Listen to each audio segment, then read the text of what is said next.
The latch had been broken for 3 weeks. Eleanor Ashworth stood on a chair in the blue room at 6:30, screwdriver in hand, candle burning on the sill, trying to fix it before her mother woke. This was how most of her mornings began now, finding the thing that had broken overnight and making it hold a little longer: the roof, the kitchen pipes, the garden gate. The house was coming apart quietly, the way things do when no one can afford to stop them, and Eleanor was the only one paying attention. Her mother slept until 10. Ashworth Park had been a fine house once. It still looked fine from the drive: tall windows, good bones, the kind of entrance that made visitors pause. But visitors didn't see the water stain spreading across the east corridor ceiling, or the drawing room wallpaper lifting at the corners, or the fact that the staff had gone from 11 to 3, and the 3 who remained hadn't been paid in full since August. Eleanor kept a list. She always kept a list. The screw caught. She tested the latch, felt it hold, and climbed down. Outside, rain was beginning against the glass. The grass needed cutting. It would not be cut. She went to make tea before the day required her to be someone else. Her mother came downstairs looking beautiful, as she always did. Cecilia Ashworth was 52 and wore it like a performance. Dove-gray gown, perfect posture, the unhurried manner of a woman who expected rooms to rearrange themselves around her. Eleanor's father had been dead for 2 years. Her mother had spent those 2 years becoming, somehow, more composed. "You were up early," her mother said, accepting the tea without looking at the cup. The latch again. Her mother looked out at the rain. Then, lightly, the way she always introduced things she wanted to seem unimportant, "I had a note from Lady Caro. She mentioned that Duke Ashford was asking after you at the Pembridge supper." Eleanor said nothing. "He apparently made quite a point of it." "Lady Caro makes a point of everything." Her mother smiled, warm, patient, utterly unmoved. "He is a very distinguished man. He is 53. 51, I believe. How precise of you." The smile held. It always held. Eleanor drank her tea and felt the familiar low unease of a conversation that was going somewhere she could not yet see. The solicitor came on a Wednesday. Eleanor heard him at the door, heard her mother's voice in the hall, heard the particular silence that followed, the kind that meant something was being decided without her. She came out of the study before anyone could stop her. "I'll join you," she said. "It isn't necessary, Eleanor. I manage the accounts, Mama." Her mother looked at her a moment. "You are not aware of all of it," she said quietly, and walked into the drawing room. Eleanor followed. Mr. Colville spoke for 19 minutes. He spoke about the mortgage, extended twice since her father's death and unable to be extended again. He spoke about the outstanding creditors, the furniture merchant, the wine merchant, the village tradesman waiting since spring. He spoke about the total sum owed, which was £400 more than Eleanor had calculated. "In practical terms," he said, folding his hands, "you have until the end of February. If the arrears are not settled, the bank will move to call the loan. Ashworth Park would need to be sold." Sold. The word dropped into the room and stayed there. "And what would remain after the debts were cleared?" her mother asked, perfectly steady. "Very little, I'm afraid." Eleanor looked at the mantelpiece, the French clock, the blue china dogs, her father's miniature portrait. In 3 months they would belong to someone else. She sat very still and said nothing, because there was nothing to say. Her mother waited until the following morning, until Eleanor was tired and halfway through cold toast, and then came downstairs looking fragile and sat down carefully and said, "I didn't sleep. It is worry, Eleanor, for you, for what becomes of us." She looked up. Duke Ashford is a good man. Eleanor put down her toast. He is wealthy and respected and has shown a particular interest in you. Her mother's voice was soft, almost sorrowful. I am not asking you to do anything. I am only asking you to consider. She reached across and placed her hand over Eleanor's. I only want what is best for you. You know that. Eleanor looked at her mother's hand, warm, perfectly steady. Of course, she said. She spent the next 3 weeks looking for another way. She wrote to her father's cousin in Edinburgh, who had mentioned a possible position, managing his correspondence, tutoring his daughter. She wrote 4 times. One letter came back with an apology. The position had been filled. The others received no reply. She inquired at the village school. No certificate, no position. She wrote to an aunt in Bristol who had money and had never liked her mother. The aunt wrote back warmly and said nothing useful. Every door opened a crack and then closed. It was only later, standing in the cold hallway with a returned letter in her hand, that she learned her cousin in Edinburgh had received only 1 of her letters, not 4, 1. She stood there for a long moment. Then she folded the letter, put it in her pocket, and went to start dinner. She did not confront her mother. She already knew what her mother would say. That night she sat with the account books and went through the numbers one last time. They were the same. Of course they were. Numbers didn't change because you needed them to. 3 months, £400 in arrears, no positions, no aunt, no cousin, her mother asleep upstairs, the gate at the end of the drive still rusting, and the latch in the blue room that she had fixed but would come loose again. She sat for a long time with the candle burning down. Then she closed the books and went to bed. In the morning, she went to her mother's room before breakfast. Her mother was sitting up, awake. Something in her expression, a brief, suppressed alertness, told Eleanor she had been awake for some time. "Eleanor, you're up early." "I'm always up early."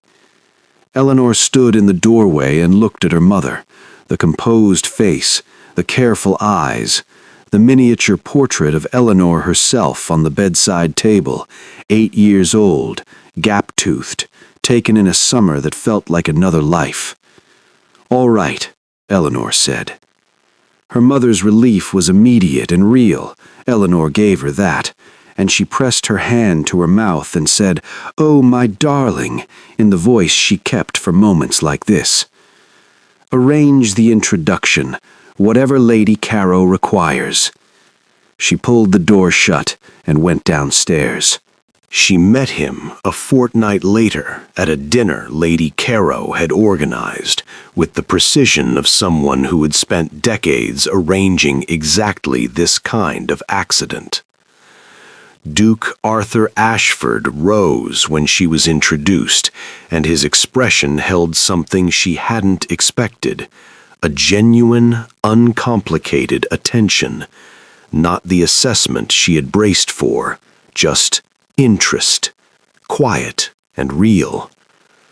He was 51 and looked it honestly, silver at the temples, lines at the corners of his eyes, a steadiness to him that her mother had always performed and he simply had. He asked about her reading. He listened to her answers. She understood this within the first 10 minutes, and it made everything worse. A genuinely good man. A good man who did not know he was the last door left. When he smiled at her across the table, she smiled back with everything her mother had spent 22 years teaching her to produce on demand. She smiled the way she had learned to smile that morning, with her mouth and nothing else. The wedding was small, and this account will not linger on it. What matters is what came after. Ashford Manor announced itself from half a mile away. Eleanor saw it through the carriage window as they came over the hill, stone and glass catching the late afternoon light, wings extending on either side like something that had grown rather than been built, surrounded by grounds so precisely kept they looked painted. It was, by any measure, magnificent. She pressed her gloved fingers together in her lap and said nothing. Arthur sat across from her, watching the house with the quiet satisfaction of a man returning to something he loved. He had been attentive throughout the journey, ensuring she was comfortable, filling the silences with the careful conversation of someone who was trying and knew he was trying. She had been grateful for the effort, even as she recognized it for what it was. The carriage stopped. A line of staff had assembled at the entrance, 8 of them standing in order of rank with the precision of a household that had learned to run without a mistress and had learned to run without one well. Arthur handed her down himself. "Welcome to Ashford Manor," he said, and there was something in his voice, not performance, just plainness, that she found she could not dismiss. This is my life now, she thought, and then, because she had learned young that sentiment was a thing you could not afford, she walked inside. The housekeeper, Mrs. Beale, showed Eleanor to her rooms. They were on the first floor, east-facing, and they were beautiful. Not the cold beauty of the rest of the house, which was grand in the way of somewhere preserved rather than lived in, but something more deliberate. Fresh flowers on the writing desk, a fire already lit, books arranged on the shelves beside it, a small, careful selection.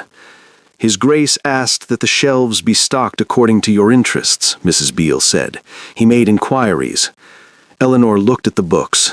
Poetry, natural history, 2 novels she had mentioned in passing at Lady Caro's dinner. He had been paying attention then. He had listened and remembered and done something with it. She touched the spine of the closest volume and felt, unexpectedly, the particular cruelty of kindness that arrives too late to change anything.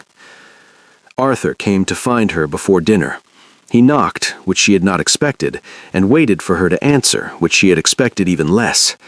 When she opened the door, he was standing in the corridor looking slightly uncertain, the most human she had yet seen him. "I wanted to ask whether there is anything you require, anything not arranged to your satisfaction. Everything has been arranged beautifully. The rooms are adequate. I wasn't certain about the east-facing aspect. The rooms are perfect, Arthur." He looked at her when she used his name, a brief, involuntary thing, gone before she could examine it. "Good," he said. "That's good." He paused. "My nephew joins us this evening, Nicholas. He has lived here for the past several years. He was not entirely in favor of, that is to say, of the marriage. He is protective." Arthur looked briefly as though he wished he had not begun this line of conversation. "He has his reasons. In any case, dinner at 8, if that suits." "Of course." He nodded and left. Eleanor closed the door and stood for a moment looking at the fire. He was not entirely in favor. She thought about this. Then she went to dress. Nicholas Vane was already standing when she entered the dining room. He was younger than she had imagined, early 30s, tall, dark-haired, with the kind of face that would have been called handsome if his expression were not so thoroughly closed. He bowed when Arthur introduced him, said the correct things, and then he looked at her, not for long, not obviously, and in that brief moment she saw exactly what he thought. Not cruelty, not contempt, just certainty. "You are here because of what this house costs. We both know it." Eleanor looked back at him steadily. She had grown up in a house where everything was pretended and nothing was said directly. She was not unacquainted with an honest face. "Mr. Vane," she said. "Your Grace," he said, and the absence of warmth confirmed what his eyes had already told her. She reached for her wine. "He was right, of course," That was the part she could not dismiss. She had come here because of 3 months and 400 pounds, and a gait rusting at the end of a drive she would never walk again. The accuracy of his judgment did not make it less insulting. If anything, it made it more. She spent the dinner being impeccably pleasant and did not look at him again. Over the following days, Eleanor learned the shape of her new life. Arthur rose at 6 and rode before breakfast, a habit of 30 years that nothing would interrupt. He was considerate of her time and entirely unconscious of her routine. He remembered to ask after her preferences and then forgot gently that she had them. He was not unkind. He simply moved through the house on rails he had laid decades before, and there was not quite room on them for another person. She found her way around the manor by herself. She met with Mrs. Beale over the household books. She walked the grounds in the mornings, the formal gardens first, then further out to the orchard, the lake, the edge of the parkland where the old oaks stood in a line like something from another century. She was building a life from the outside in. She was not sure what the inside would look like when she got there. Her mother wrote on the 3rd day, "My darling girl, the house in Bath is really so small and damp. I wonder whether it might be possible to arrange something closer. There is surely room at the manor." Eleanor put the letter down and went to find Arthur. He was in his study, reading. He looked up with the expression of a man still mildly surprised to find a wife in his house and working on finding it natural. "My mother has written. She is suggesting she might come to stay." "For how long?" "Indefinitely, I believe, if it were left to her." He looked at her carefully. He was a perceptive man, she was learning. He knew when a conversation was not about what it appeared to be. "And what would you like?" he asked. She had not expected him to ask. "I would like her to remain in Bath. I will visit her." "Then that is what we will tell her." "She will not take it well." "No," he said, with the mild equanimity of a man unbothered by the poor tempers of women he did not have to live with. "I don't suppose she will." Eleanor looked at him for a moment. "Thank you. There is nothing to thank me for." She wrote to her mother that afternoon. Her mother wrote back within the week. 3 pages, hurt and bewildered and quietly devastating, the way she always was. Eleanor read it twice, put it in the drawer, and did not take it out again. She had drawn a line. It was a small thing, but it was hers. She had been at the manor for 9 days when she found the library. Not that it was hidden. She simply had not yet been in that wing. When she opened the door, she found floor-to-ceiling shelves, a fire already lit, the smell of old paper and beeswax, and the particular quiet of a room that had been well used and well loved. She spent 2 hours there that evening, not reading, too restless for reading, walking the shelves, pulling books out, building a map of Arthur's mind from his choices: history, Greek philosophy, military biography, 3 shelves of estate management, and then, tucked in a corner near the window, poetry, a great deal of it, the spines worn with use. She took one down, found margin notes in small, careful handwriting. She was standing at the window reading them when the door opened. Nicholas Vane stopped in the doorway.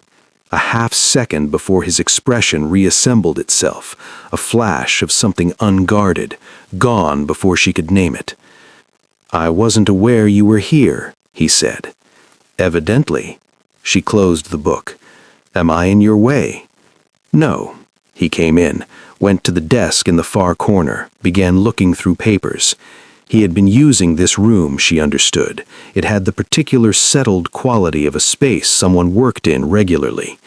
She should have left. She stayed. "These margin notes," she said, "are they Arthur's?" "Yes." "He reads poetry." "He always has." Nicholas didn't look up. He doesn't speak of it. He thinks it an embarrassing habit for a man of his position. That seems a shame. Most things people hide seem a shame from the outside. She looked at him. He was still looking at his papers, but his jaw was set in the way of someone aware of being looked at. "You don't like me," she said. He was quiet for a moment. Then, "I don't know you." "That isn't what I said." He looked up. His eyes were steadier than she had registered at dinner, and he looked at her with the directness of someone who had decided honesty was less work than pretense. "No," he said, "I don't suppose it is." "You think I married him for the money." "I think," he said carefully, "that you were placed in a situation where the money was difficult to overlook." She stared at him. It was, she thought, the most precisely accurate thing anyone had said to her in months, more accurate in its way than anything her mother had managed in all her careful, loving architecture of the situation. And it had come from the one person in this house who was supposed to be her adversary. She put the book back on the shelf. "Good night, Mr. Vane," she said. She was at the door when he spoke. "He is a good man." His voice was quiet, the hostility gone, leaving something more complicated. "Whatever else you make of this, whatever else is true, he is a good man. Try not to forget that." Eleanor stood with her hand on the doorframe. She did not answer him. The door closed behind her, and she stood in the corridor for a moment, alone in the large and quiet house, with the sounds of the fire on one side of the door and silence on the other. He is a good man. She already knew that. That was the part that had always been the problem. London in the season was a machine, and Eleanor had learned to run it. The invitations began arriving within a week of their coming to the townhouse, thick cream envelopes, 2 and 3 a day, addressed to the Duke and Duchess of Ashford. Eleanor opened them at the breakfast table, while Arthur read his correspondence across from her, and she sorted them by date and obligation and the particular social calculus she had been taught since childhood. Who could be declined, who could not, who would remember a slight for years, and who would not notice. She had grown up watching her mother do this. She had simply never had the resources to do it properly. Now she did. She was good at it. The ease with which she moved through ballrooms, the way conversation came without effort, the smile that arrived on time and stayed as long as required. Her mother had spent 22 years preparing her for exactly this, and the preparation had taken. She was a duchess. She looked like one. She behaved like one. What no one could see was the slight remove behind her eyes, the part of her that was always, slightly, watching herself perform. Arthur watched her with open satisfaction. He stood beside her at their first official dinner, and she felt him take in the room's response to her, the attention she drew, the ease of her conversation, and she understood with no particular bitterness what she was to him, an acquisition made well, a choice vindicated. He was pleased in the uncomplicated way of a man whose judgment had been confirmed. He was not cold about it. He was warm, even. He touched her hand in company. He remembered to ask most mornings how she had slept. On evenings they stayed in, he sometimes came to sit with her, and they talked. Or he talked, and she listened. And occasionally she said something, and he listened too, or appeared to. But there was a quality to his attention she could not quite name, as though she were not a person exactly, more like a very fine room he had furnished with care and now enjoyed inhabiting. She thought about the margin notes in the poetry books, a small, careful handwriting, the man who loved something and was embarrassed by it.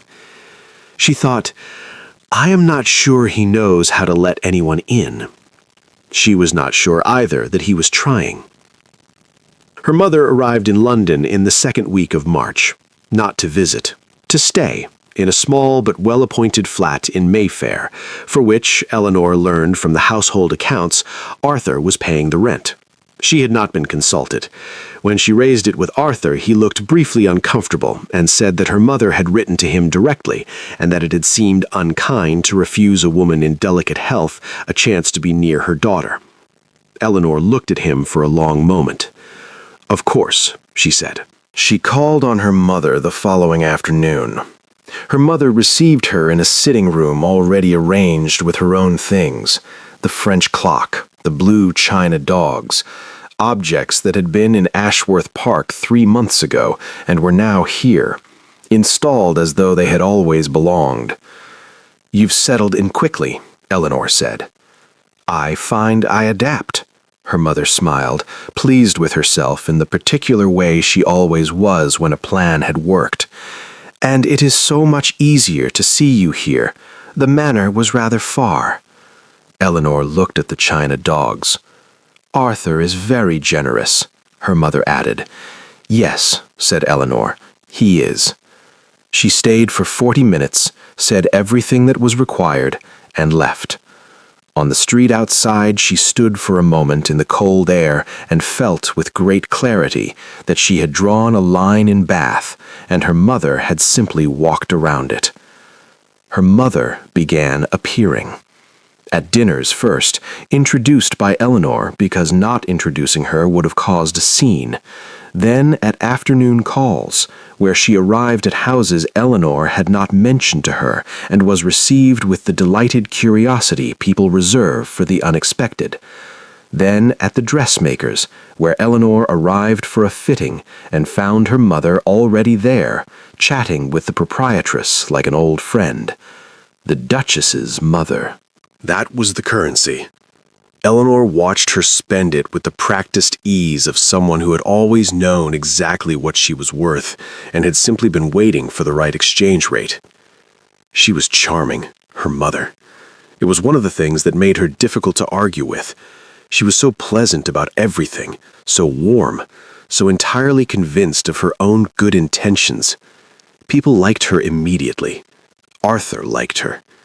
Nicholas did not. The dinner was at Lord and Lady Pemberton's, 14 guests, and Eleanor's mother had been included in the party. She watched Nicholas from across the table. He was watching her mother. Not obviously. Nicholas rarely did anything obviously. But she had learned the particular quality of his attention, the way he went still and focused when thinking hard about something. His eyes moved between her mother and Eleanor. His glass sat untouched. After dinner, while the party moved to the drawing room, he fell into step beside her. "She is very accomplished," he said quietly. Not a compliment. "She is. She has mentioned the Ashford connection 4 times this evening. I counted. She is proud of her daughter's marriage. Is that what it is?" He was quiet for a moment. Then, "She is using you. She always has." Eleanor stopped walking.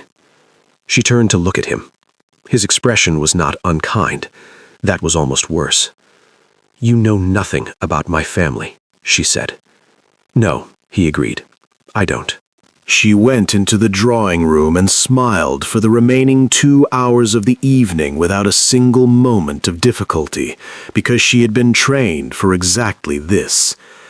That night she lay awake until past 3 and stared at the ceiling and did not sleep. She is using you. She always has. The thing about an accurate statement, Eleanor was finding, was that it did not go away simply because you had refused to accept it. The moment with Arthur happened on a Thursday evening, at home. They were in the sitting room after dinner, just the 2 of them. Nicholas had gone out. Eleanor reading while Arthur worked through his correspondence. It was their version of domestic peace, 2 people occupying the same space without quite occupying it together. She looked up from her book. "I've been reading through the estate records." Arthur looked up. "Have you? The South cottages, empty since July, falling into disrepair. I wondered whether they might be let. There seems to be demand in the village, and they're sound enough structurally. They only need—" He set down his letter, and she felt a small, cautious thing open in her chest, the hope that this was a conversation they were actually going to have. "I'll mention it to Hartley. He'll know the situation better than the records suggest." "Of course, but I thought, he's been with us 20 years, reliable man." He smiled at her, the warm, pleasant smile he gave when he considered a matter settled. "Don't trouble yourself with the estate accounts, Eleanor. That's what Hartley is for." He returned to his letter. Eleanor looked at him for a moment. Then she looked back at her book. The words on the page meant nothing. She read the same sentence 4 times. "Don't trouble yourself," gently said, kindly meant, the way you might speak to someone who had tried to help and nearly knocked something over. She had managed a household at 22. She had kept Ashworth Park running on arithmetic and determination, while her mother rearranged ornaments and complained about the damp. She had read the Ashford estate records cover to cover and identified something his manager had apparently overlooked. But she was the decoration. She had always been the decoration. She had simply failed to understand, until this moment, that Arthur knew it too, and saw nothing wrong with it. She closed her book. "I think I'll retire." "Good night," he said, warmly, already reading. The Harcastle ball was 3 weeks later, and it was everything a ball in the season was supposed to be.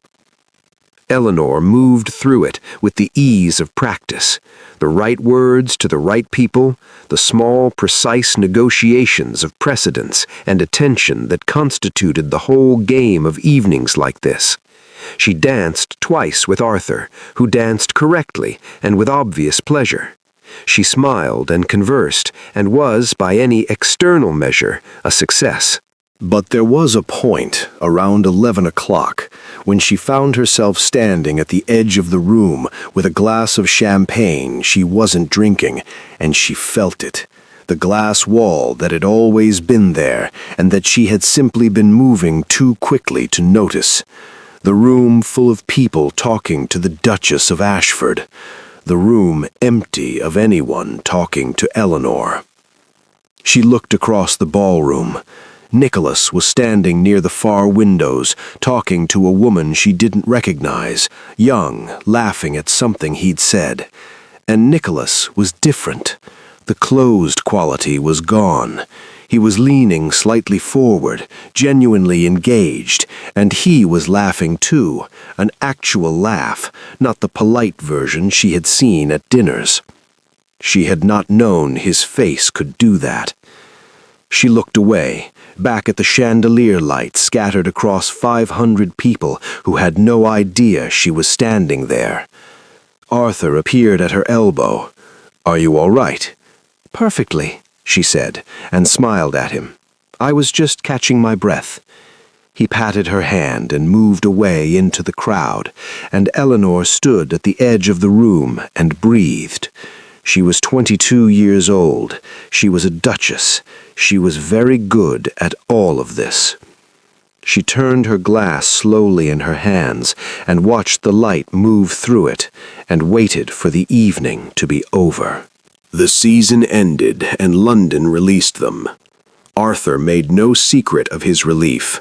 The morning they left the townhouse, he was at the carriage before Eleanor had finished breakfast, and when the city finally gave way to open country, he settled back in his seat with the particular exhale of a man returning to himself. She watched him and thought, this is where he actually lives. Everything else was performance. She understood that better than he knew. Ashford Estate was smaller than the manor, older too, the stone darker, the gardens wilder at the edges in a way the manor's precise grounds never were. The house had a different quality, less impressive, more inhabited. The floors were uneven in the old wing. The kitchen garden ran almost to the back door. There were dogs, 2 of them, who appeared from nowhere when the carriage stopped and went directly to Arthur as though they had been waiting. He crouched down to greet them without any self-consciousness at all. Eleanor stood watching this and felt something shift slightly in her understanding of him. The days here had a different shape. No invitations, no dinners requiring orchestration. Arthur rode in the mornings and spent his afternoons with his estate manager, walking the fields, talking to tenants, doing the work he actually cared about. He came to dinner with mud on his boots sometimes and talked about the harvest and the drainage on the north field with an animation he never brought to ballrooms. Eleanor walked. The estate had a kitchen garden, a walled orchard, a long meadow that ran down to a stream, and beyond that, woodland that had not been formally managed in years. She went further each day, learning the land the way she had learned Ashworth Park, by its details, its problems, its particular character. She found a broken gate in the orchard wall and mentioned it to the groundskeeper herself, because it was there and it needed doing. She breathed, for the first time in months, without calculating the breath. Nicholas was there too. Here the house was smaller, the days quieter, and there was nowhere particular to be that kept them from occupying the same spaces. He worked in the library in the mornings. He rode with Arthur sometimes in the afternoons. In the evenings he read or played chess against himself in the corner of the sitting room with the focused quiet of someone who had long ago made peace with his own company. They were not unfriendly. They were not friendly. They existed in the same house with the careful courtesy of 2 people who had agreed, without saying so, to maintain a particular distance. Eleanor told herself this was sensible. She believed it entirely. The rain came on a Tuesday, without warning. She had been out since 2 o'clock, following the path along the stream and up through the meadow toward the old orchard. The sky had been a flat, stable gray, the kind that threatens nothing, and she had not brought her heavier coat. Within 5 minutes it was raining properly, cold, determined, the kind that soaks through wool quickly and without apology. She turned toward the old groundskeeper's cottage at the orchard's edge.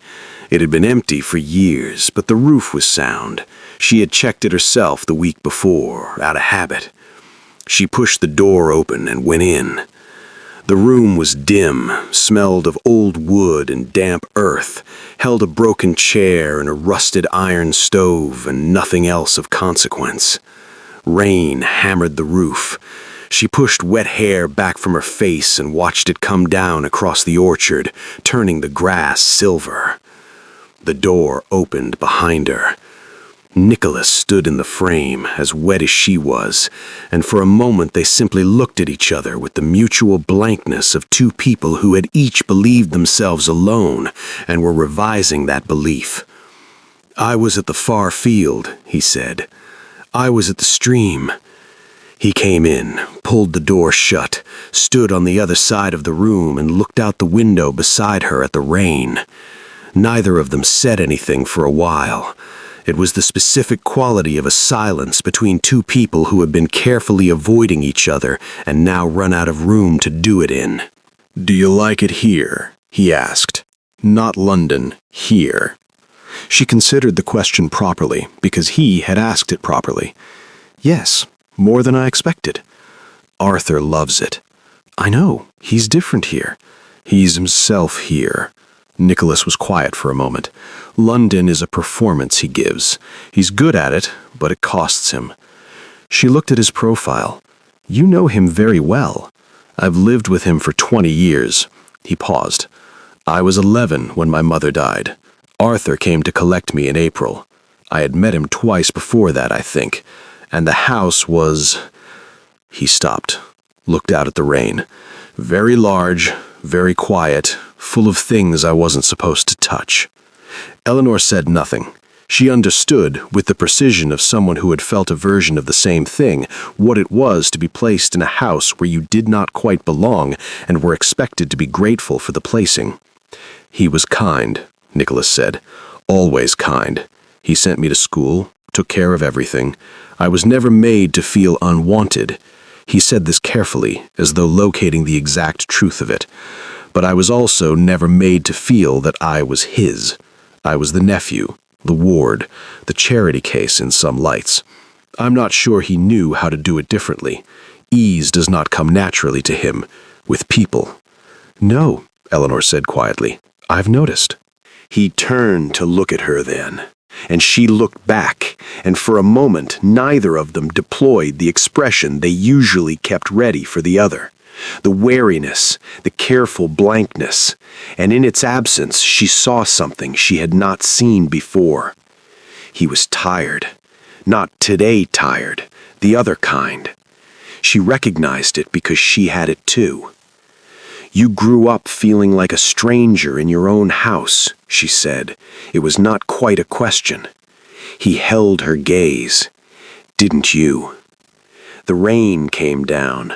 Somewhere in the orchard, a branch cracked under the weight of water. Eleanor turned back to the window. "Yes," she said, though mine was a different kind of strange. They stood side by side and said nothing more, and when the rain finally eased, they walked back to the house by different paths, not by agreement, just by the natural divergence of two people who had said more than they intended and needed, separately, to think about it. Nothing had happened.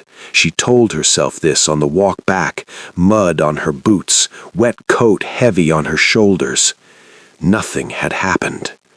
But something had. Her mother arrived on Friday. Arthur had invited her. Another letter Eleanor had not been shown, and she came with 2 trunks and the particular energy of someone who has been waiting for permission. She was charming at dinner and gracious to the staff, and utterly warm to Arthur, who responded to her the way most people did, with the uncritical ease of someone being made to feel perceptive and kind. Eleanor watched this and said nothing. On the second day, her mother asked to see the kitchen garden. Eleanor walked her through it, and her mother made the appropriate sounds, and then said lightly, "Arthur seems concerned about you." Eleanor looked at her. "Does he?" "He mentioned that you've seemed rather preoccupied lately, that you spend a great deal of time alone." She touched a rosemary sprig, let it go. "He wondered whether you were perhaps finding it difficult, adjusting." Eleanor looked at the kitchen garden, the repaired beds, the winter vegetables, the gate she had had fixed the first week. The garden she had quietly, systematically improved because she could not stop herself from fixing things that needed fixing. "I told him you had always been a solitary creature," her mother continued, "that he shouldn't take it personally." A solitary creature, as though Eleanor's time alone were a character flaw to be explained away, rather than the only hours in her day that belonged to no one's expectations. "Thank you, Mama," Eleanor said, "for explaining me." Her mother smiled, satisfied, and moved on to admire the herb beds. Eleanor stayed where she was for a moment, looking at nothing. She had not known, until now, that her mother was reporting to Arthur, that the observations were being collected and delivered, helpfully, usefully, with love. She filed this away, the way she filed everything, carefully, for later. Her mother left on Sunday. That evening, Eleanor went to the library. She sat in the chair by the window and listened to the rain that had started again, and watched it trail down the old glass in branching lines. She was still there when she heard footsteps in the corridor. They slowed outside the door. Stopped. Nicholas stood in the doorway, not entering, just paused. The way you pause when you see a light under a door you didn't expect. He had a book in one hand. He looked at her, and she looked at him, and a week ago, the look would have been guarded, the usual careful blankness. It wasn't quite tonight. "Good night," he said. "Good night," she said. He moved on. His footsteps continued down the corridor and disappeared. Eleanor turned back to the rain-streaked window. "Good night." 2 syllables. Nothing in them. And yet she sat there for another hour, not reading, not thinking about anything she could have named, while the rain came down outside and the house settled around her into the specific quiet of a place where something is changing and no one has said so yet. The first thing was the south corridor. Eleanor had noticed that the servants were using a route through the old scullery to reach the upper floors, an unnecessary detour, adding 10 minutes to every trip, because the door at the base of the south corridor had been locked since winter, and no one had thought to unlock it. She found the key herself in the 3rd drawer of the housekeeper's cabinet. She had the door opened and the corridor back in use by Thursday. Arthur found out on Friday. He came to find her in the garden. "Mrs. Beale tells me you've reopened the south corridor," he said. "The staff were walking an unnecessary circuit. It made no sense to keep it closed." "That corridor is closed in winter because the window at the far end lets in cold air and drives up the heating cost. Hartley and I decided this 2 years ago. The window has a broken seal. If you replace it, you recover the corridor without the heat loss. I looked at it yesterday. It's a simple repair." A pause. "I appreciate the thought," he said. "But I'd rather you didn't make changes to the household arrangements without speaking to me first. You haven't been here long enough to understand how things work. You haven't been here long enough." She had been here 4 months. She had read every estate record, memorized every account, learned the name of every tenant, and the particular problem each of them had brought to the house in the past year. She knew this house better than most people who had lived in it for decades, because she was constitutionally incapable of living somewhere without understanding it. "Of course," she said. Arthur nodded, satisfied, and went back inside. Eleanor stood in the garden and breathed slowly through her nose until the feeling passed. It passed. It always passed. But it left something behind, each time. The second thing was the dinner. Sir Edmund Carow and his wife came to stay for 3 nights, and Arthur was at his best, engaged, generous, the version of himself Eleanor had first met at Lady Carow's table. At dinner on the 2nd night, she began to say something about the new drainage work on the North Field. Arthur had mentioned it at breakfast, had seemed to want to discuss it, and she had read the surveyor's report that afternoon specifically, so she could. "The surveyor's recommendations seem sound," she said, "though I noticed he hasn't accounted for the gradient change at the eastern edge. If the water table, Hartley thinks we'll have it resolved by spring," Arthur said to Sir Edmund. "The man's been managing drainage on this land for 15 years. Sir Edmund nodded. Eleanor finished her sentence in her head and set down her fork. 10 minutes later, she made another observation. Smaller. Lighter. Nothing contentious. Arthur talked over it without appearing to notice he had done so. Lady Carow caught her eye for just a moment, with the careful non-expression of a woman who has seen this before and knows better than to acknowledge it. Eleanor reached for her wine. At the far end of the table, Nicholas was looking at his plate. He had heard. She knew he had heard, because Nicholas heard everything. When he looked up and met her eyes, his expression held something she had not seen there before. Not pity. He would never offer her pity. But something quieter. A recognition. She looked away first. The third thing was the fever. It was minor. 2 days, a headache, and a chill. Nothing alarming. Eleanor stayed in her room and read and slept and was, by her own assessment, perfectly fine. Arthur did not come. Not on the first evening, when she heard him in the corridor and his footsteps continued past her door without slowing. Not on the second, when she was well enough to wonder about it. He sent word through Mrs. Beale. "His Grace hopes you are feeling better." which was correct and kind, and delivered by someone else. On the third morning, she came down to breakfast, and he looked up from his correspondence and said, "You look better. Good," and returned to his letter. She sat down and poured her tea. She understood by now the shape of what this marriage was. Arthur was a decent man who had wanted a wife and had acquired one and was satisfied with the acquisition. He did not know how to tend to a person. He had never learned. This was not cruelty.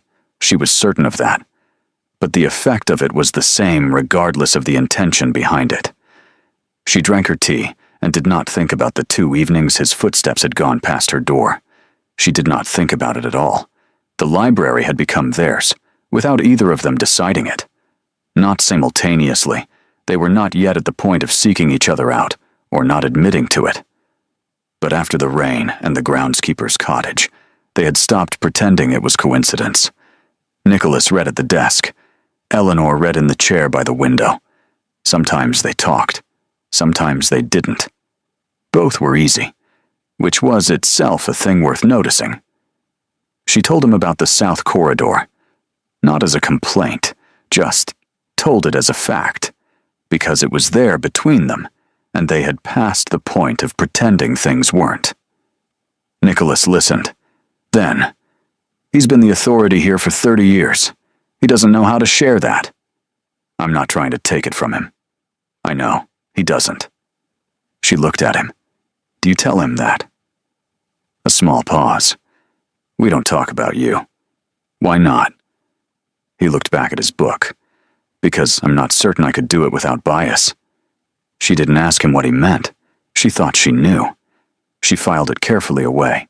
They walked in the afternoon sometimes. It began without planning. She was heading to the orchard, and he was going in the same direction, and neither of them invented a reason not to walk together. Then it happened again. Then it was simply a thing that happened, the way the library had become a thing that happened, by accumulated fact rather than agreement. He was different on those walks, less defended. He talked about the estate with a knowledge that surprised her. He knew this land as well as Arthur did, had absorbed it over 20 years. He talked about the tenants by name. He noticed the same things she noticed. "You love this place," she said one afternoon. "I didn't choose to," he said. "It happened while I wasn't paying attention." She understood this. She realized with some alarm, beginning to understand most things he said. It was on one of those walks, the orchard, late afternoon, October, light going golden through the trees, that he told her about Arthur. They had been talking about something else, and then they weren't. The way conversations shift when the real subject has been waiting long enough. "He said something to me when I was 12, Nicholas said. They were walking slowly, not looking at each other. I had been here about a year. I had not been easy. I broke a window. On purpose. I don't remember why. Arthur came to find me. I was certain he was going to send me away. I had been certain of it for a year, that there was a threshold I would cross, and then I would be sent back." Eleanor said nothing. He sat down on the floor next to me. This man, Arthur, in his own house, on the floor. And he said, "You are the only family I have left. That means I am yours, whether you want me or not." And then he got up and went to arrange for the window to be repaired. He never mentioned it again. Eleanor looked at the trees. "I believed him," Nicholas said. "I still do." He paused, and when he spoke again, his voice was lower. "That is why this is so difficult." She knew what he meant. She did not ask him to clarify. "You love him," she said. "Yes. And yet, here you are." "And yet," he said, "here I am." They walked in silence the rest of the way back. At the garden gate, they went separate directions without discussing it. Her mother's letter arrived on a Wednesday. Not to Eleanor. To Arthur. She knew this because Arthur's manner changed that evening. A new distance, Small but measurable, the way a temperature drops by 2 degrees, and the whole room feels different. He was not unkind. He was simply further away than he had been the day before, and she could not account for it. She wrote to her mother that night. "What did you say to him?" The reply came 4 days later. "Only that I worry about you, darling. You seem unsettled. I mentioned that you spend a great deal of time with his nephew, and I wasn't certain it was wise. I said it only because I care." Eleanor read the letter once. She had been angry at her mother before. A lifetime of it, low and chronic, like a sound you stop hearing because it never stops. But this was different. This was her mother moving pieces on a board Eleanor hadn't known she was sitting on. Going to Arthur directly, using the language of concern, of love, to hand him something he would carry without knowing where it had come from. She put the letter in the fire. I said it only because I care. Her mother had never, not once, done anything, only because she cared. Eleanor understood this now with the absolute clarity of someone who has finally stopped hoping she is wrong. The evening light was nearly gone when she found Nicholas in the garden. He was at the far end, near the old wall, looking at the fields beyond the gate. She walked toward him without deciding to. He heard her coming and turned, and didn't seem surprised. The sky was doing something extraordinary. Deep rose and gray, and a thin line of gold at the horizon. The kind of evening that seems to be making a point. She wanted to tell him about her mother's letter. She didn't. She wanted to ask him what he had meant. That is why this is so difficult. Though she knew what he had meant. She didn't ask that either. There was a great deal between them suddenly that neither of them was saying. "I should go in," he said finally. "Yes." He turned and walked back toward the house. She watched him go. The set of his shoulders, the particular way he moved, things she had learned without intending to. At the door, he paused. He didn't look back. But he paused, just for a moment, and she had the sense that he was doing the same thing she was, standing at the edge of something and looking at it steadily, not yet deciding what to do. Then he went inside. Eleanor stayed where she was. The gold line at the horizon faded. The fields went dark. She stood in the cooling evening air and looked at the door he had gone through and felt the full, quiet weight of knowing something she could not unknow. She had not said it. He had not said it. But the garden knew. The evening knew. And so she was very much afraid, did she? The library was quiet. Eleanor had been there for an hour, long enough that the fire had settled from flame into steady heat, long enough that she had read the same page 3 times without retaining a word. Outside, the wind had come up. She could hear it in the old chimneys, a low, intermittent sound, like something trying to get in. She heard the door. Nicholas came in the way he always did, without announcement, with the ease of someone who had used this room for years before she arrived. He went to the desk, opened a drawer, looked for something. "The Hartley survey. Arthur wanted it this morning, and I thought I'd left it here." Second shelf, left side, behind the estate ledgers. A pause. He looked. Found it. "Thank you." He should have left then. He had what he came for. He stayed. She turned a page she hadn't read. "Eleanor." Something in the way he said it, not a question, just her name, just that, made her look up. He was watching her with an expression she hadn't seen before. Not the careful blankness, not the guarded attention. Something that had gotten past all of that. "Are you happy here?" he asked. The fire shifted. A log settled.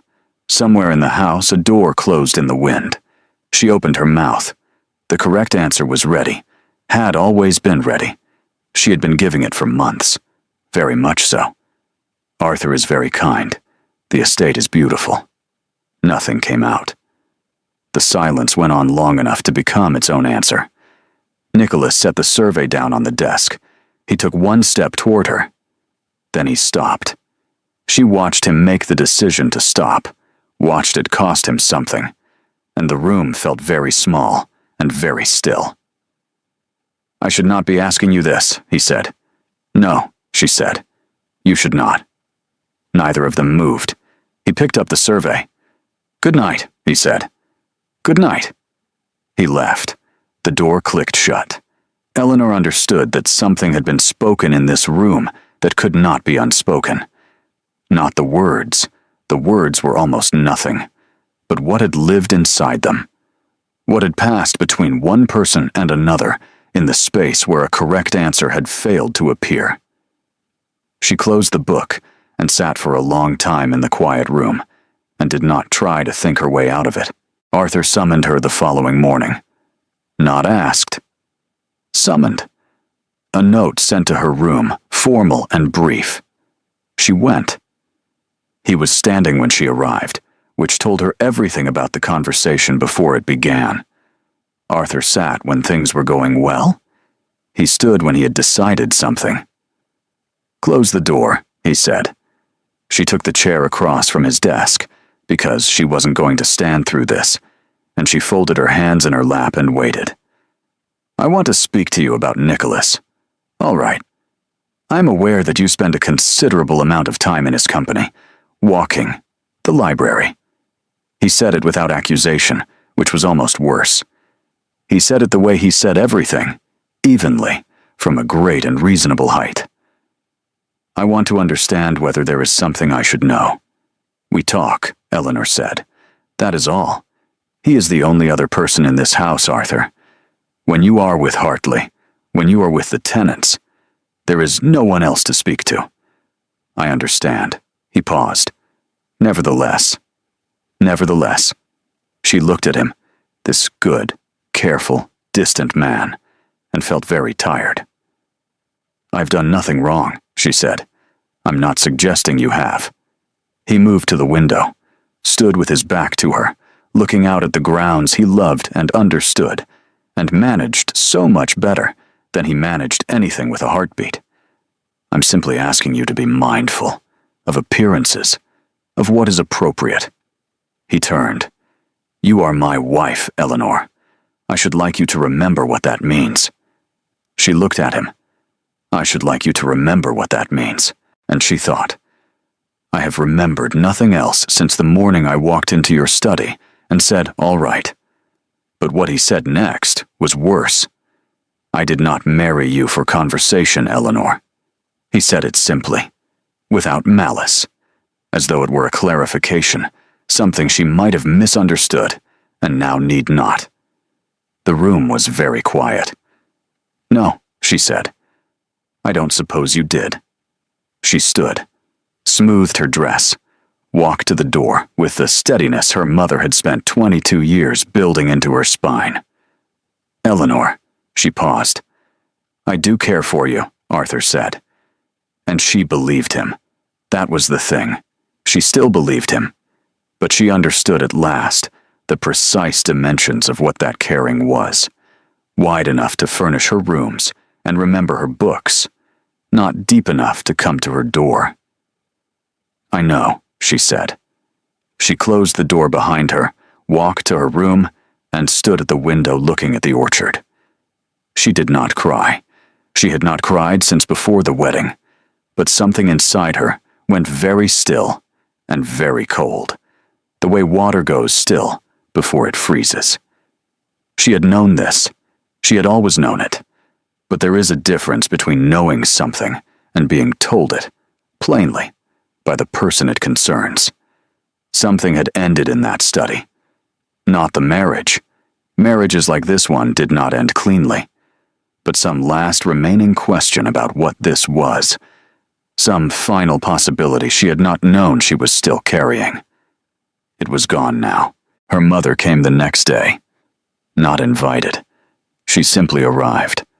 The way she had learned to arrive at things. She found Eleanor in the morning room and said, without preamble, "I hear Arthur spoke to you." Eleanor looked at her. "I only told him because I was concerned. The way you've been spending time with Nicholas Vane, people notice, Eleanor. I could not in good conscience stay silent." In good conscience, Eleanor said. You are a married woman. If you were to lose Arthur's regard, what would happen, Mama? She said it quietly. Tell me exactly. A pause. Her mother's expression shifted. Just slightly, the composed surface rippling the way it did when something had gotten closer than she intended to allow. I am afraid for you. That is all. I am your mother. Eleanor looked at her, really looked, directly and without the old flinching hope. And she saw it. She had always seen it, she supposed.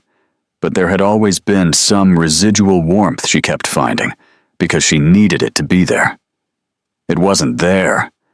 There was a woman across from her who had arranged her daughter's marriage and collected rent from it, and reported back to the landlord when the asset behaved unexpectedly. A woman who used the word mother the way she used all words, as currency, as instrument, as the right tool for the effect she needed. You should go, Eleanor said. Her mother's eyes widened. Eleanor, I mean it, Mama. Not angry, just finished. I will write to you, but I need you to go.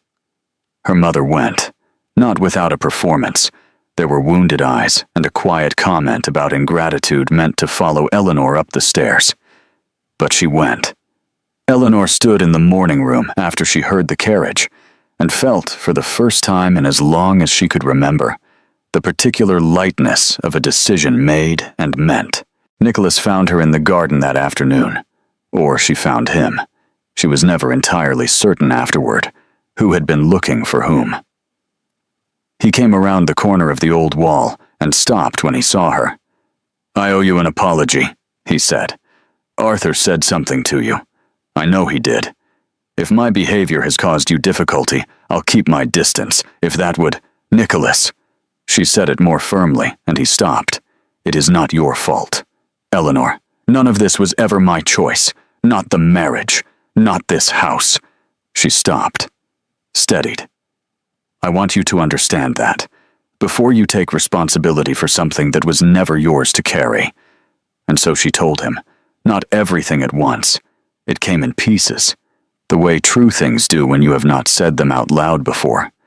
The accounts, the solicitor, the 3 months and the £400, the letters her mother had intercepted, the morning she had walked into her mother's room and said all right, and watched her mother's face transform.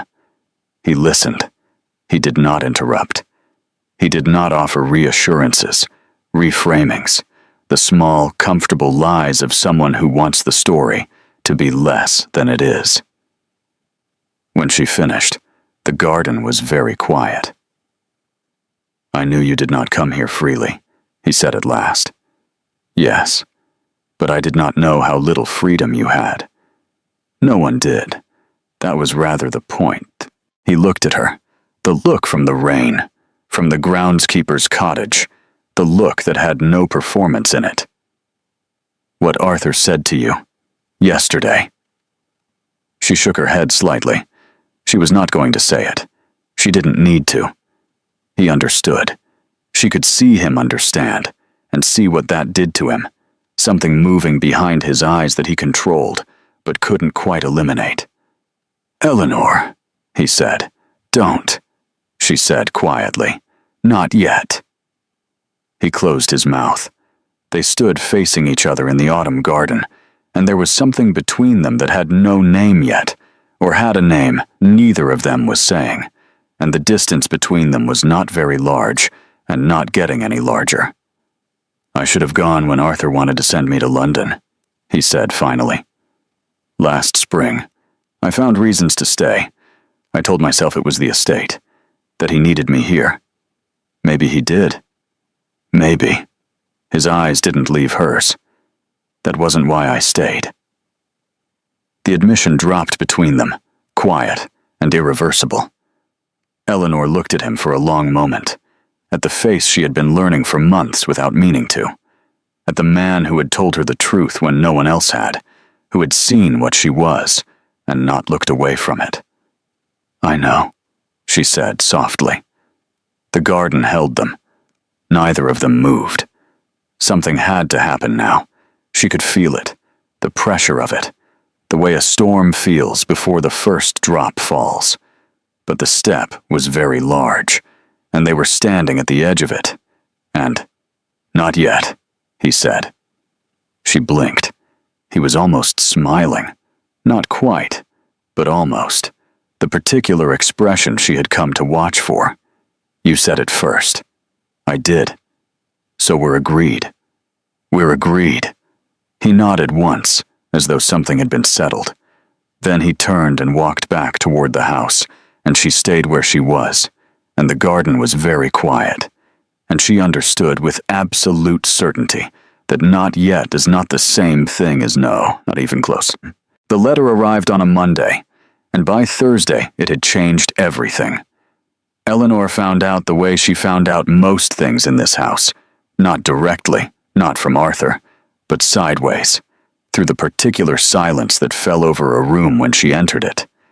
Mrs. Beale's careful neutrality at breakfast, Arthur's studied absorption in his correspondence, the quality of the air that told her something had been decided without her. She found the letter itself by accident, on Arthur's desk, while leaving a household account he had asked for. She did not read it. She saw 3 lines before she understood what it was, and set it down. But 3 lines were enough. Her mother's handwriting. Arthur's name at the top. "I have hesitated to write this, as it causes me great pain, but I believe you must know.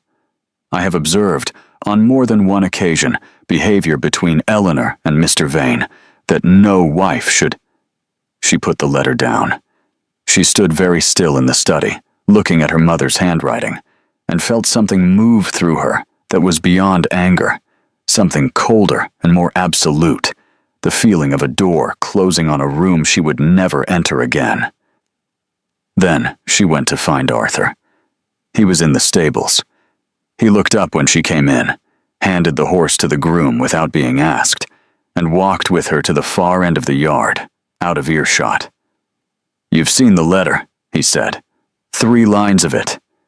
"Then you know what she has written." "I know what she has implied."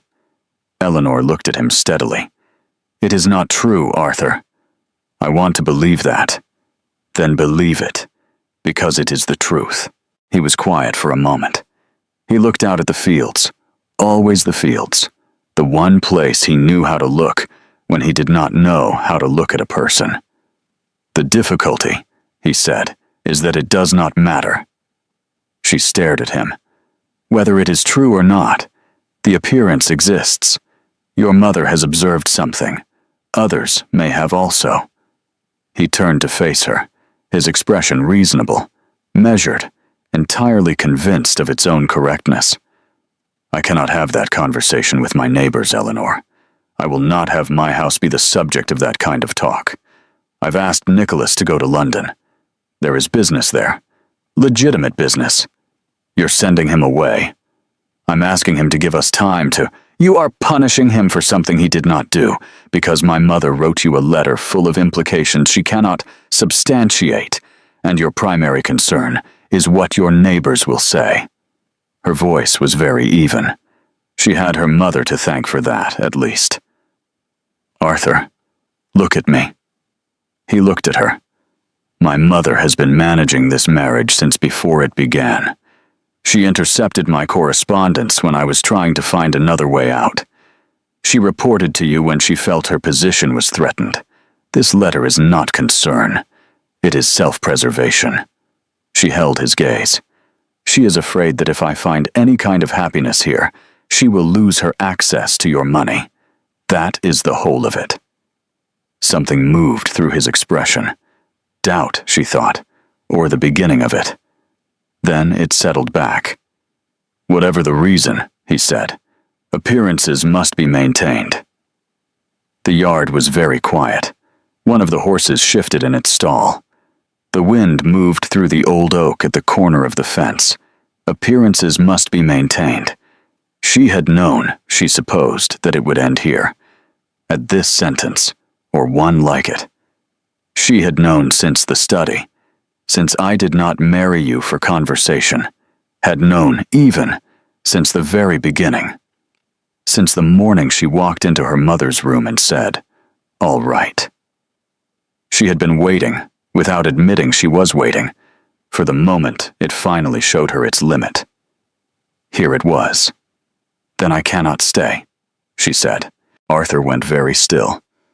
She watched the words arrive, watched him understand that she did not mean in this conversation, but the other, larger, irreversible thing.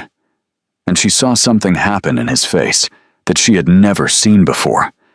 He saw her, for the first time perhaps, as something other than a role she occupied, as a person who had limits and had reached them. "Eleanor, you are a good man," she said. And she meant it. She had always meant it, would always mean it. "You have been, in your way, kind to me. I want you to know that I understand that." She paused. "But I have been a piece of furniture in this house. A well-chosen, well-maintained piece of furniture. And I cannot—" Her voice stayed even. Her mother's training held, right to the end. "I cannot be that for the rest of my life." Arthur said nothing.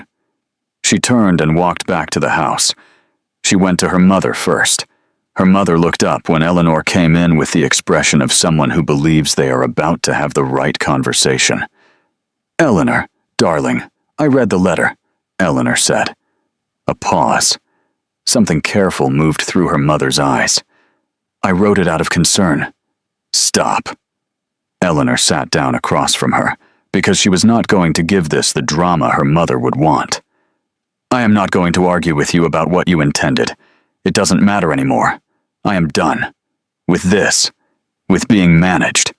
With my correspondence being intercepted, and my husband being reported to, and my life being arranged around what is useful to you." She looked at her mother, at the face she had been trying to read correctly for 22 years. "It is finished, Mama. I will not be taking your counsel anymore.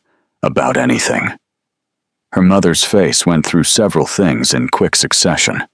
Hurt. Calculation.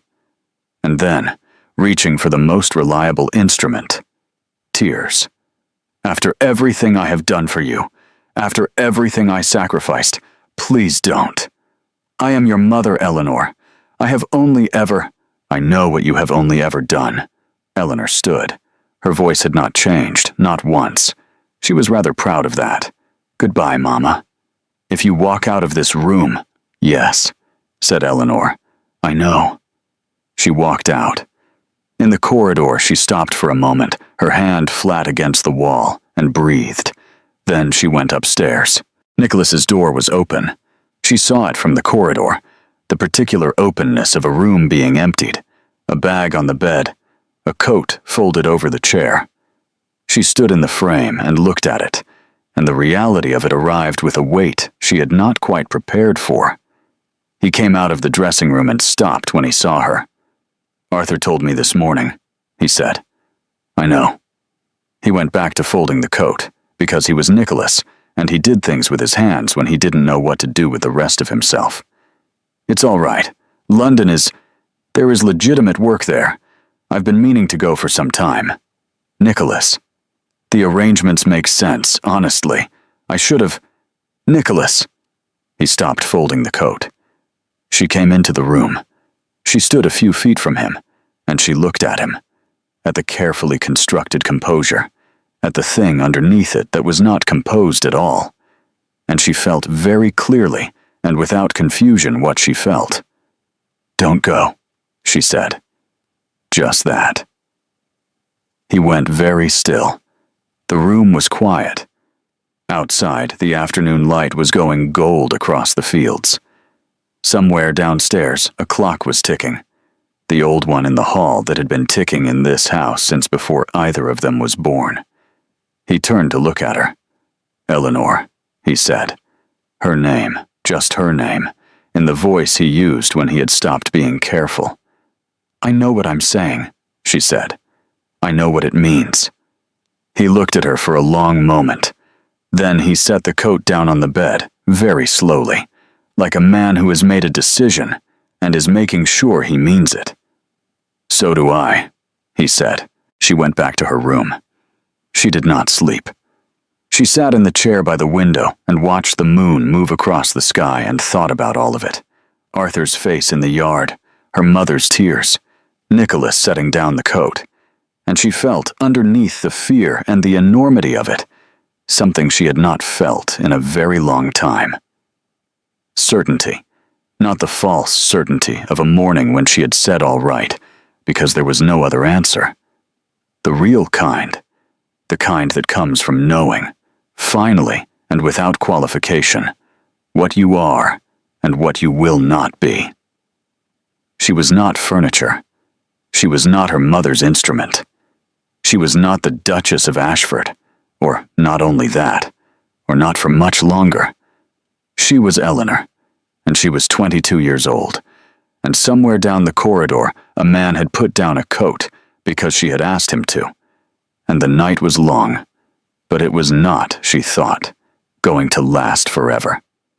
At 11:30 she heard a footstep in the corridor. It stopped outside her door. A pause, then, very quietly, a knock. She stood up. She took very little.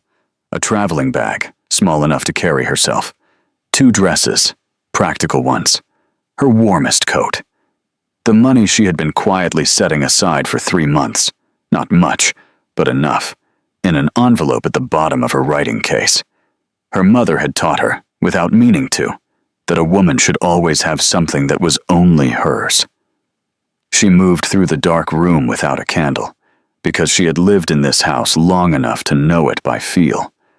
The floorboard near the window, the slight catch on the wardrobe door, the particular creak of the 3rd step that she had been avoiding for months. She avoided it now. At the bottom of the stairs, she stopped. The house was quiet around her, the deep, breathing quiet of a place full of sleeping people, of fires banked and clocks ticking and lives continuing without her. She stood in the entrance hall and looked at it. The stone floor, the high ceiling, the portraits of Ashfords going back 2 centuries, watching her from the walls with their painted indifference. She had tried in this house. She wanted to remember that. She had tried to learn it and tend it and be useful to it, and it had not wanted what she had to offer. She opened the front door and went out. Nicholas was in the yard, 2 horses already saddled. He was standing at their heads in the dark, and when she came through the door, he looked at her once, taking in the bag, the coat, all of it, and something in his face went very still and very certain. No words. There were no words adequate to this moment, and they both knew it. She went to her horse. He helped her mount without being asked, his hand briefly at her elbow, and then they were moving, across the yard, through the gate, down the long drive between the oaks she had walked so many times, and Eleanor did not look back until they reached the road. Then she did. The house sat on its hill in the dark, windows blank, utterly still, the same as it had always been. It did not know she was leaving, or it knew and did not care, which amounted to the same thing. She turned away. They rode north. The night was cold and very long. No conversation, not at first, just the sound of hooves on road, the occasional shape of a tree against a slightly lighter sky, the wind coming from somewhere ahead that felt like it had never been warm. Eleanor concentrated on staying in the saddle, on the cold in her hands, on the road unreeling ahead of them in the dark. She had made a decision. She was living inside it now, and it was nothing like the moment of making it. The moment had been clear and certain and almost weightless. This, the actual road, the actual cold, the actual not knowing what comes next, was something else entirely. They stopped at a crossroads 2 hours in to rest the horses. Nicholas held the map in the moonlight, tracing the route with one finger, and she stood beside him and looked at the lines on the paper that represented the distance between where they were and somewhere no one knew them. It was a very long distance. He folded the map, He looked at her. In the moonlight, she could see that he was as tired as she was, and as cold, and as entirely without certainty about what came next. "Are you frightened?" he asked. She almost laughed, not from humor, but from the accuracy of it, from the relief of being asked a true question by someone who wanted a true answer. "Terribly," she said. "You?" "Yes." Just that. No reassurance, no brave face, no performance of confidence, neither of them felt. Just two people standing at a crossroads in the dark, telling each other the truth. It was, she thought, the most intimate thing she had ever experienced. They got back on the horses and rode on.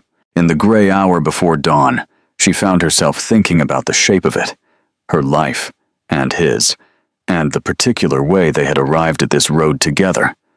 Nicholas had come to Ashford Manor at 11 years old, with nothing but a name and a grief he was too young to understand, and had been given everything, a home, an education, a place, and had somehow remained a man without a place. The house had never been his. The name had never quite been his. He had spent 20 years being grateful for what he had been given, and unable to quite believe he was allowed to keep it. She had grown up in a house with a mother who loved her, or performed loving her, and perhaps that had been the same thing once before the money ran out. She had been shaped by all of it into something useful to someone else. Both of them, she thought. Both of them had lived their whole lives in houses that belonged to other people. Both of them had learned to be grateful for rooms they were not quite sure they were allowed to occupy. She looked at Nicholas riding beside her in the early light, the set of his jaw, the exhaustion he was not bothering to hide, because there was no one to hide it from anymore, and felt the strange, clarifying tenderness of knowing someone truly. Not the version they present, the actual person underneath. He had seen her from the very beginning, more accurately than anyone else had. He had told her hard truths, when it would have been easier to be kind. He had stayed when he should have left, for reasons he had finally admitted. She had done the same. They were, she supposed, rather alike in the ways that mattered. Morning came slowly, the light arriving from behind clouds in a thin, reluctant way, as though it wasn't entirely sure the day was a good idea. At the estate, Mrs. Beale found the note Eleanor had left on the hall table. 2 sentences, addressed to Arthur, saying only that she had gone, and that she was sorry for the manner of it if not the fact. She had meant what she said about him being a good man. She had not been able to muster an apology for the going itself. Arthur read the note in his study, alone. He sat for a long time afterward without moving. He did not send anyone after them. This was perhaps the most generous thing he ever did for her, understanding, with the quiet intelligence he had always had, that a search would become a scandal, and that Eleanor, whatever she had done, did not deserve to be caught and brought back like something escaped. He had his dignity. He allowed her hers. He spent the day in his fields, which was where he went when the world required him to be, somewhere he could manage it. His estate manager found him at the north boundary at 4 o'clock, walking the fence line with the dogs, and had the wisdom not to mention anything that had happened. They walked in silence, and Arthur looked at his land, and if he was thinking about a young woman who had read his estate records cover to cover, and noticed a broken window seal, and tried, in her careful way, to tend the place she had been placed in, well, that was his own business. Her mother received the news by letter. She read it in the small sitting room in Mayfair, with the French clock ticking on the mantelpiece and the blue china dogs watching from the shelf, and she sat with it for a long time. She had not expected this, or perhaps she had, somewhere beneath the calculations, had known, in the way you know things you refuse to examine, that Eleanor had a limit, and that she had been pressing against it for 22 years, and that limits eventually give. She had thought she knew her daughter. Sitting alone in the room she had arranged so carefully, she considered the possibility that she had never known her at all. That the Eleanor she thought she understood, manageable, dutiful, ultimately persuadable, had been a fiction she had required, and Eleanor had, until now, provided. Arthur would continue the allowance. She would not starve. She would not lose the flat, or the clock, or the dogs. She had everything she had arranged to have.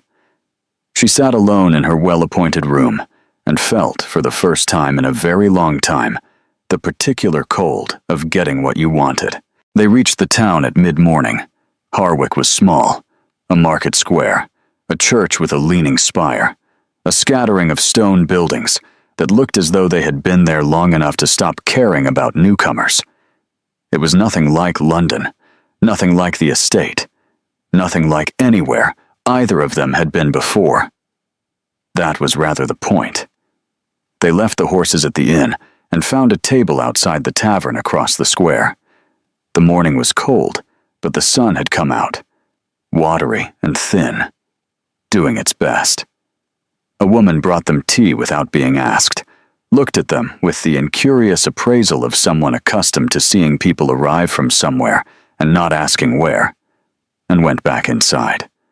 Eleanor wrapped both hands around the cup and felt the heat move through her gloves. She looked at the square, the market stalls just opening, a dog leap against a wall, a child crossing the cobblestones with a basket, looking very serious about it. Ordinary life, going about its business, entirely indifferent to the two people sitting outside the tavern with their traveling bags and their complicated history and their complete absence of a plan. Nicholas set down his cup. "What do we do now?" he asked. She didn't answer immediately. She kept looking at the square, at the ordinary, irreducible fact of a place that did not know her name or her mother's ambitions or the portrait gallery of Ashford Manor, a place where she was no one yet, a place where she could possibly become someone of her own choosing. She turned to look at Nicholas, tired, honest, the most unperformed version of himself she had ever seen, and felt, underneath the fear and the cold and the enormity of what they had done, something that was almost like relief. "We figure it out," she said. He looked at her for a moment, and then he nodded, once, as though this were a perfectly adequate answer to an impossible question. Because it was. Because it was the only answer that had ever been true, and they had both spent their whole lives waiting for someone to say it plainly. The sun came out a little further. The child crossed the square. The tea went cold, and they ordered more, and the morning continued around them, and they let it. Years later, if you had asked either of them to name the hardest part, they would have given different answers. Eleanor would have said the first winter. The small rented rooms above a chandler's shop in Harwick, the wind finding every gap in the old walls, the mornings when the reality of what she had left arrived before she was fully awake and sat on her chest until she made herself get up and light the fire and do the next necessary thing. She had never been fragile, but she had also never been tested quite like that, without money or position or a single person in that town who owed her anything, building a life from nothing with her hands.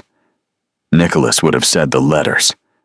Arthur wrote to him once, 6 months after, a single page in his careful hand that said very little and meant a great deal.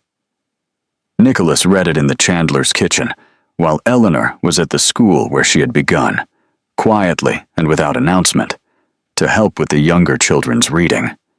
He read it twice and then folded it and put it in the inside pocket of his coat, and did not speak of it that evening, and Eleanor did not ask. She knew what it cost him. She had always known. The scandal followed them, of course. These things do. And Victorian England was not a country that forgot quickly or forgave easily. Some doors never opened. Some names from their former lives were never spoken again. There was a period of 2 years when it seemed that every new acquaintance they made would eventually learn who they were and decide what to do with that information. And the deciding was always visible, always uncomfortable, and sometimes went the wrong way. But Harwick was a practical town. It cared more about whether a person was useful than about what they had left behind. Nicholas built a modest legal practice, modest at first, then less so, because he was good and thorough and charged fairly, and word travels in small towns. Eleanor taught at the school for a year, then 2. Then took on the older students, then quietly began to run the place with the same systematic competence she had brought to every broken household she had ever lived in. Only this time, no one told her not to trouble herself with it. Her mother died in the spring of Eleanor's 25th year. The letter came from the solicitor, brief, correct, as most of their communications had been. Eleanor sat with it for an evening and felt many things that were not simple and refused to be made simple, and Nicholas sat with her and did not try to make them simple either. The last letter between Eleanor and her mother had been 4 lines, cold and necessary, about the disposal of a few personal effects. Eleanor had the blue china dogs sent to Harwick. She was not sure why. She put them on the mantelpiece and looked at them sometimes, and did not explain them to anyone. Arthur Ashford, by all accounts, never remarried. He lived at the estate and managed his land with the same quiet devotion he had always had, and was considered by his neighbors to be a good man, which he was. Eleanor hoped he was not unhappy. She believed most of the time that he was not, that he had his fields and his dogs, and his margin notes in his poetry books, and that this was for him most of what life needed to be. She hoped he had fixed the south corridor window. The years settled into each other, as years do. There were hard ones and easier ones, and 1 or 2 that were genuinely good from beginning to end, which surprised her every time, as though she had not quite believed such a thing was available to her. Nicholas's practice grew. She started a small lending library from the school, which became a slightly larger lending library, which became eventually a room in the town hall, with her name above the door, in modest letters, that she found embarrassing, and Nicholas found entirely appropriate. They argued sometimes. They were 2 people who had strong opinions, and had spent years learning to suppress them, and occasionally the suppression gave way, and the opinions came out at full volume, and the walls of whatever room they were in were probably grateful when it was over. They repaired these arguments with the same practical thoroughness they brought to everything else. Neither of them was given to lingering in damage. They had both had enough of that. What she remembered, in the end, was not the difficulty, though the difficulty had been real, and she would not pretend otherwise. What she remembered was the quality of being known, of living with a person who had seen her clearly from the very beginning and had not looked away, who had told her hard truths in cold gardens and listened to her tell harder ones in return, and had stayed through all of it, present. She had spent the first 22 years of her life in houses that did not belong to her. She spent the rest of it in one that did. It was not a perfect life, but it was hers. And at the end of a long day, when the fire was lit and the lending library was locked, and Nicholas was reading in the chair across from hers, still reading, always reading, a man who had never quite gotten over the relief of being allowed to take books from shelves that belonged to him, she would look at the blue china dogs on the mantelpiece and think, yes, this is what I chose, and the choosing had made all the difference. We've reached the end of the story, and honestly, this one stayed with me. I'd really like to hear what you thought, so feel free to share your thoughts, and let me know where you're watching from. Thank you for listening all the way through, and don't forget to subscribe so you won't miss the next story.